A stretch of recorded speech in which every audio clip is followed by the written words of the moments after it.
Hello guys, nagluto ako ng adobong chicken para kina amo and yung adobong atay sa amin. So saute lang muna tayo ng onions, garlic and ginger. Mas bet ko yung ginger, madami na onions.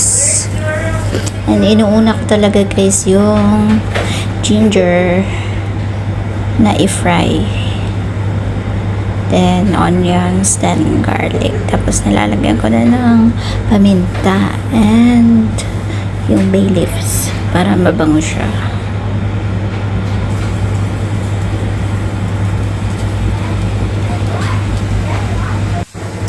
Masarap yung atay ng manok kasi fresh talaga siya. Parang galing sa bagong katay na manok. Ganito dito sa Hong Kong guys. Maganda pag bagong ihaw yung manok, katay.